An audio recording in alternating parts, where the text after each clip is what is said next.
অনেকেই আমাকে প্রশ্ন করেছেন যে রাজা আনিকাকে কেন আমার ভিডিওতে এখন দেখা যায় না। ওরা কি আমাদের বাসায় আর এখন আসে না?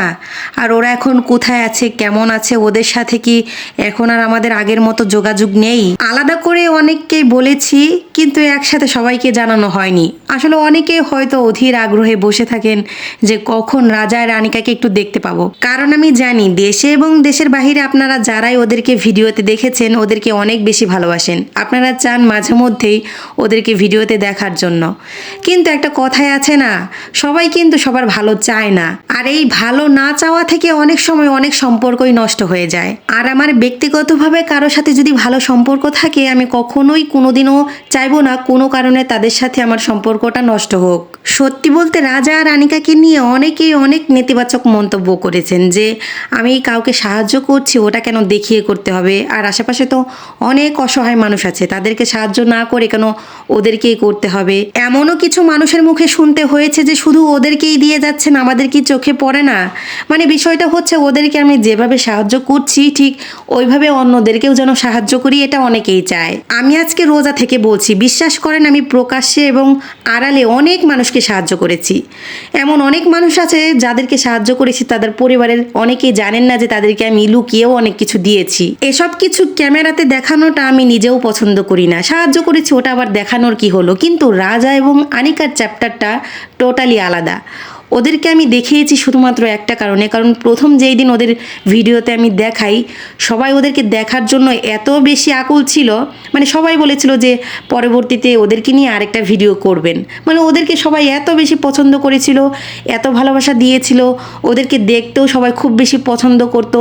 ঠিক এই কারণে আমি প্রায় সময় ওদেরকে ভিডিওতে দেখাতাম। তার মানে এই না আমি সবসময় শুধু ওদেরকেই সাহায্য করেছি, এছাড়া অনেককেই সাহায্য করেছি, আশেপাশে থেকে শুরু করে আমার পরিচিত অপরিচিত এবং বর্তমানে আমি যেখানে আছি এখানেও অনেককে সাহায্য করেছি। এখন এগুলো যদি আপনাদেরকে বলি আপনারাই বলবেন যে এগুলো আবার বলার কি হলো? ওই যে দেখালেও দোষ আবার না দেখালেও দোষ। এখন অনেকেই হয়তো ভাবছেন তার মানে ওদেরকে আমি ভুলে গিয়েছি, ওদের সাথে আমার যোগাযোগ নেই। কিন্তু এটা সঠিক নয়, ওদের সাথে আমার এখনও যোগাযোগ আছে। ওদের সাথে আমার প্রায় সময়ই কথা হয়, ওদের মায়ের সাথে ওরা প্রায় সময় আমার বাসায়ও আসে। আমি কম বেশি যতটুকু পারি আমার নিজের সামর্থ্য অনুযায়ী ওদের জন্য কিছু করার চেষ্টা করি, এখনো করছি। কিন্তু আগের মতো ওদের সাথে আর এখন তেমন দেখা হয় না। চাইলেই আর ডেকে বলতে পারি না যে আসো একসাথে বসে আমরা খাবার খাই, কারণ ওদের বাসাটা এখন আমাদের বাসা থেকে অনেকটা দূরে। আর ওদের মা যেহেতু কাজে বের হয়ে যায় ওদেরকে একা ছাড়তে চায় না, কারণ এতটা দূর আসতে একটু রিস্ক হয়ে যায়। আর আমিও ওদের মাকে সবসময় বলি যে আপনি যখন আমাদের বাসায় আসবেন তখন ওদেরকে সঙ্গে করে নিয়ে আসবেন, কখনো রাস্তায় একা ছাড়বেন না। আজকে অনেক দিন পর ওদের সাথে দেখা হচ্ছে, ওদের জন্য অল্প পরিমাণে আমার নিজের সামর্থ্য অনুযায়ী আমি কিছু ঈদের বাজার করেছি, সেই সাথে রাজা আর আনিকার জন্য একটু শপিংও করেছি।